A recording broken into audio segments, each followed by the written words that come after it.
सौदागर ने राजा से कहा कि मैं आपको बुद्धि तो दे सकता हूँ, लेकिन मैं 1 लाख रुपए लूँगा।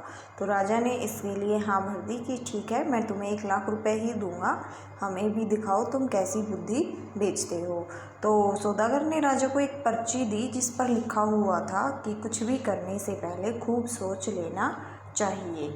तो राजा को उसकी यह बात बहुत पसंद आई और राजा ने क्या किया कि इस बात को अपने महल में सब जगह लिखवा दिया, दीवारों पर, पर्दों पर, तकिए पर, बर्तनों पर, सब जगह उन्होंने इस बात को लिखवा दिया ताकि वो इसको कभी भूले ना, हमेशा इसको याद रखें और कोई भी काम करे तो सोच समझ कर करे। तो एक बार क्या होता है कि राजा बीमार पड़ जाता है।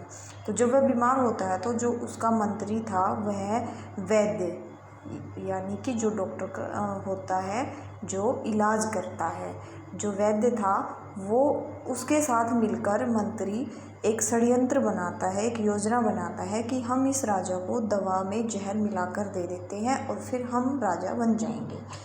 तो जब वह जहर मिलाकर दवा लेकर राजा के पास गया मंत्री, तो राजा जैसे ही दवा पीने के लिए राजा ने प्याला हाथ में लिया तो उसको वह बात दिखाई दे गई जो सौदागर ने उसको सीख दी थी, शिक्षा दी थी कि कुछ भी करने से पहले खूब सोच लेना चाहिए। तो राजा को वह बात दिखाई दे गई लिखी हुई, तो वह सोचने लग गया कि मैं इस दवाई को पीऊँ या ना पीऊँ।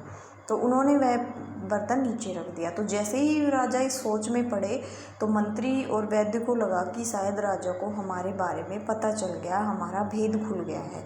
तो वो दोनों घबरा गए और राजा से माफ़ी मांगने लगे कि हमसे भूल हो गई कि हमने आपको मारने की योजना बनाई, षड्यंत्र रचा। तो राजा ने उन दोनों को जेल में डाल दिया और जो सौदागर था जिसने राजा को इतनी अच्छी बात बताई थी, जिसके सहारे आज राजा की जान बची थी, क्योंकि अगर सौदागर राजा को ये बात न बताता तो शायद राजा दवाई पीने से पहले नहीं सोचते और उनकी जान भी चली जाती। तो राजा ने उस सौदागर को बुलाया और उसको अपना मंत्री बना लिया और उसको बहुत सारा धन भी दिया, खुश होकर कि आज इसी की सीख की वजह से, इसी की अकल की वजह से मेरी जान बची है। तो इस कहानी में आज हमें क्या सीखने को मिला कि हमें जीवन में यदि कुछ प्राप्त करना है तो अपने बुद्धि का प्रयोग करके ही हम उसे प्राप्त कर सकते हैं। अपनी बुद्धि के बल पर ही हम जीवन में सफल हो सकते हैं।